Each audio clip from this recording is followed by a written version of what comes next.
Assalamualaikum warahmatullahi wabarakatuh. Perkenalkan, nama saya Nabila Muklis dari jurusan Pendidikan Islam Anak Usia Dini, Fakultas Tarbiyah dan Keguruan, Universitas Islam Negeri Alauddin Makassar. Pada kesempatan kali ini, saya akan membawakan dongeng yang berceritakan tentang kisah si kancil dan buaya. Dalam cerita ini terdapat 3 karakter. Yang pertama, si kancil, buaya, dan burung.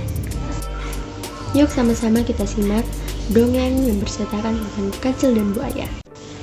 Alkisah si kancil dan buaya tinggal di wilayah yang sama. Sudah lama buaya mengincar si kancil untuk menjadi santapannya. Namun, kancil selalu bisa menghindar dari kejarannya. Ia adalah hewan yang banyak akal, sehingga buaya selalu kesulitan untuk menangkapnya.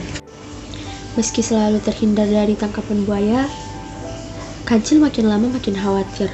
Maka dari itu, ia pindah ke suatu tempat untuk menjauhi buaya. Ia tinggal di bawah pohon besar di hilir sungai. Awalnya, buaya merasa bingung karena tidak melihat kancil di tempat biasanya. Maka itu pun, ia mencarinya ke sana kemari, bertanya kepada para hewan yang dia temui.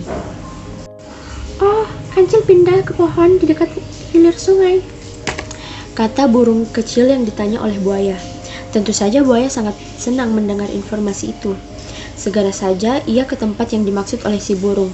Ia sudah tidak sabar lagi untuk memburu kancil. Ia benar-benar merasa penasaran, ingin menikmati daging kancil yang selalu ia idam-idamkan. Setelah berhasil mendapatkan tempatnya, buaya pun pindah ke sana juga. Namun, kancil belum mengetahui hal ini.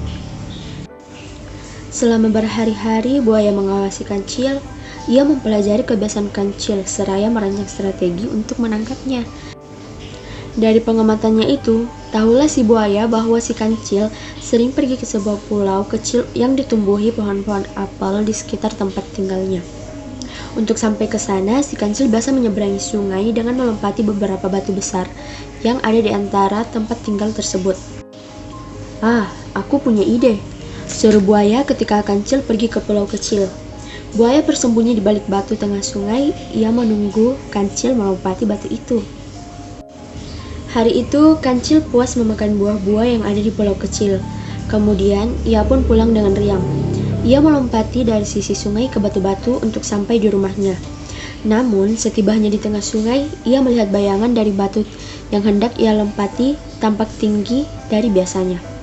Akal cerdas si kancil segera menangkap bahwa ada sesuatu yang tidak beres.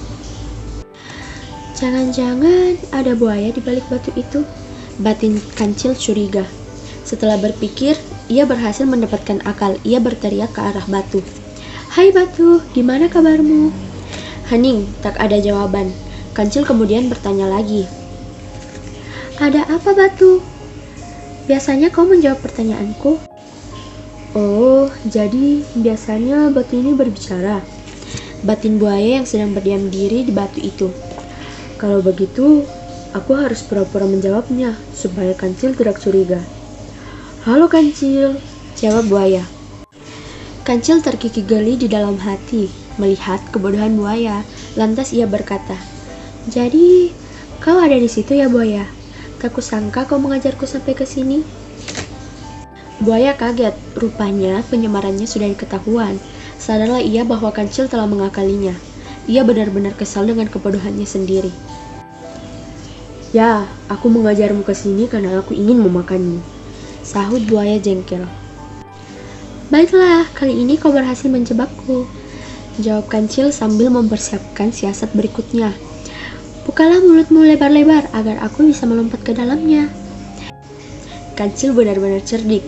Ia tahu bahwa mata buaya akan tertutup jika mulutnya terbuka lebar. Dan sesaat setelah buaya membuka mulutnya, kancil segala melompat ke kepala buaya, lalu melompati batu-batu lainnya dengan lincah.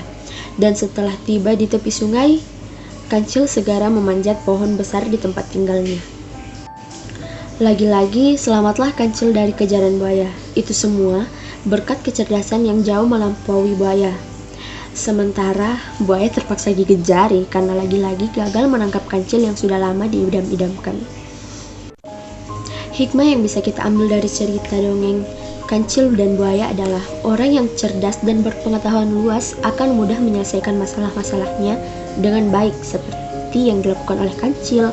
Sedangkan orang bodoh akan kehilangan kesempatan-kesempatan berharga sehingga rugilah dia seperti yang dilakukan oleh buaya. Jadi, agar kita semua bisa menjadi anak yang cerdas dan berpengetahuan luas, kita harus banyak membaca dan belajar. Sekian dari saya, kurang dan lebihnya mohon dimaafkan. Wassalamualaikum warahmatullahi wabarakatuh. Dadah.